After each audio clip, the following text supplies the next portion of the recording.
ජීවිතය ගැන කතාවක් තියෙනවනේ. හිමාල කඳු බෑවුමේ මරණයට පත්වෙච්ච දැවැන්ත හරකෙකුගේ ගවයෙකුගේ ශරීරයක්. ඒ දවස්වල හරියට වැස්ස.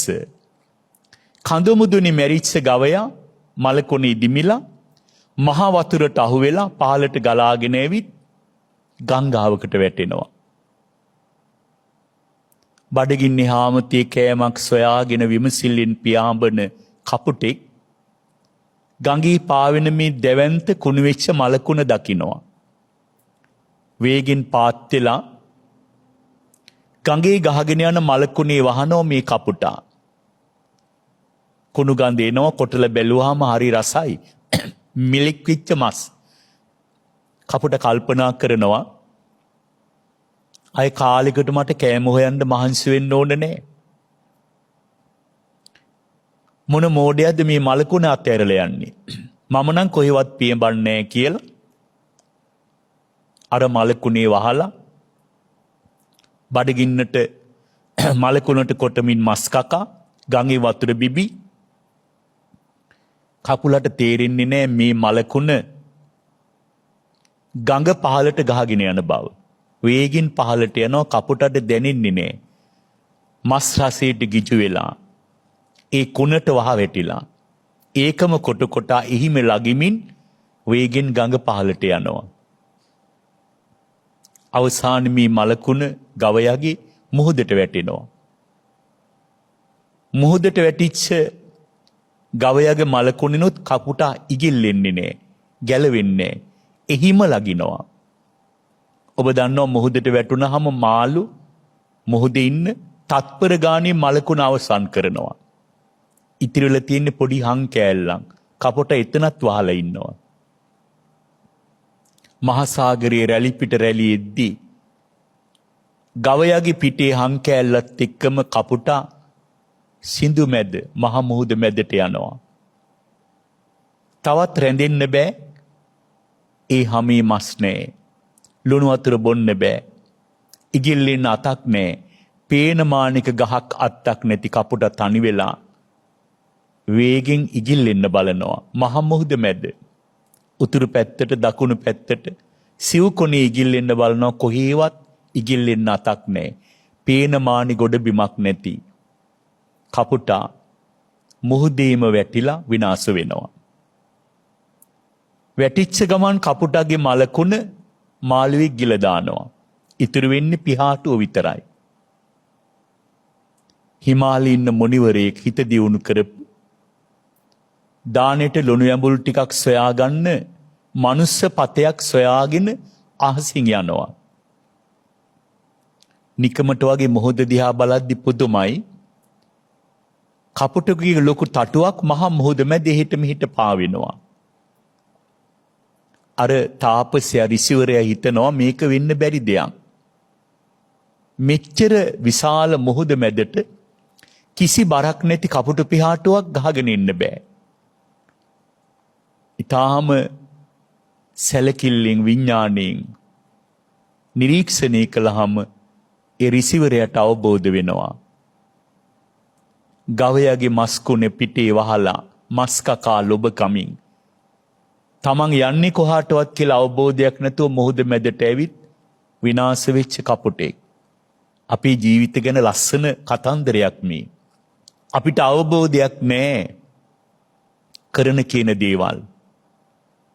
නොඑක් දේවල් මනසින් උපාදානය කරගන්න ලෝකයා රූප, ශබ්ද, ගන්ධ, රස, ස්පර්ශ කියන බොහෝ දේ උපාදානය කරගෙන යන ගමන හති අරින්නවත් වෙලාවක් නැහැ. අද මේ දේශනාව අහන වෙලාව ජීවිතය ගැන ආපස්සට හැරිලා බලන්න ලැබිච්ච පින්බර මොහොතක්.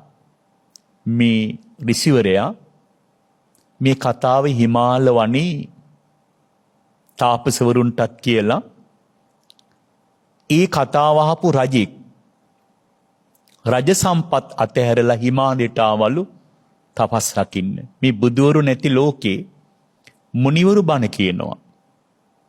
බලන්න මස් කුණට ලොබ බැඳලා මහමුද දක්වා ඇවිත් අනාවබෝධයෙන් විනාශ වෙච්ච කපුට ගැන කතා වහපු රජවරු ජීවිතේ කලකිරිලා රජ සම්පත් අතහැරලා හිමාලයට එනවා බවුන් වඩන්න.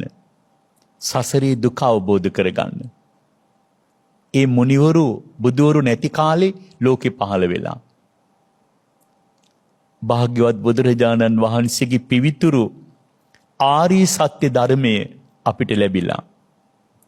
ජීවිතයේ නොතිර බව ගැන ඕන තරම් දේශනා අපි අහනවා. අවාසනාව පින්නතුනේ මදක් ජීවිතේ වඩන්න අපිට කාලේ නෑ. අපි නොයෙක් දේවල් මනසින් අල්ලගෙන පුත්තා මත්ති තමන්ගේ දරුවෝ පිළිබඳ වගකීම් බිරිඳ ස්වාමිය එකිනෙකා තුළ ඇති බැඳීම් තුළ වගකීම් වියපත් දෙමව්පියෝ දරුවෝ ගැන වගකීම් මුළු ජීවිතේම අපි අර කුණුවිච්ච ගවයාගේ මලකුණොඩ වහපු කපුට වගේ තොරතෝංචියක් වටපිටාවක් ගැන හිතන්න වෙලාවක් නෑ. මේවට මැදි වෙලා විසඳුම් සොය යන ජීවිත ගමනේ. ධනං මත්ති ඊට පස්සේ ඔයගොල්ලන්ගේ හිතට මායයා සංස්කාරයක් දෙනවා.